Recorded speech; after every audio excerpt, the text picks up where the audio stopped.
4 দিন হাসপাতালে ভর্তি থাকার পর আজকে ছুটি পেলাম।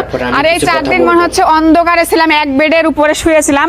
মানে কত যে খারাপ লাগছে বলে বোঝাতে পারবো না। আজকে একটু আলো বাতাসের মুখ দেখে একটু ভালো লাগতেছে।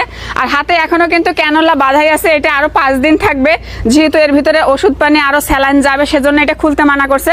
তো আর ওখানে থাকতে ভালো লাগলো না, ভাবছি এখন বাসায় এসে চিকিৎসাটা নেব। আচ্ছা চাচি, আপনাকে একটা কথা বলি। আপনি মাত্র বলছেন না আপনি হসপিটাল ছিলেন, হসপিটালে আপনি একটা সিটে, ছোট্ট একটা সিটে ছিলেন, ওটা আপনার কাছে অন্ধকারের মতো লাগছে। আপনি যদি একটাবার আপনি চিন্তা করছেন আপনি মরার পরে কোন ঘরটাতে আপনাকে থাকতে হবে? আপনি মরার পরে আপনাকে ছোট্ট একটা ঘরে থাকতে হবে, সারা জীবন ওই অন্ধকার কবরে থাকতে হবে।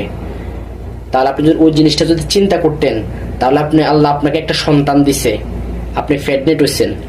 আপনি এই কথাটা তো সবাইকে বলার দরকার নাই, এটা নিয়ে অন্তত নইলে আপনি 1000 ভিডিও বানাইছেন আপনি ফ্যাট নিয়ে।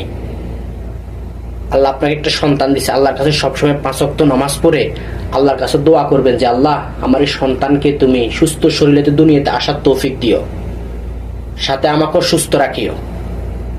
সেগুলা না করে আপনি প্রতিনিয়ত পেট নিয়ে আপনি ভিডিও বানাতেছেন, এই পেট নিয়ে আপনি ব্যবসা করতেছেন।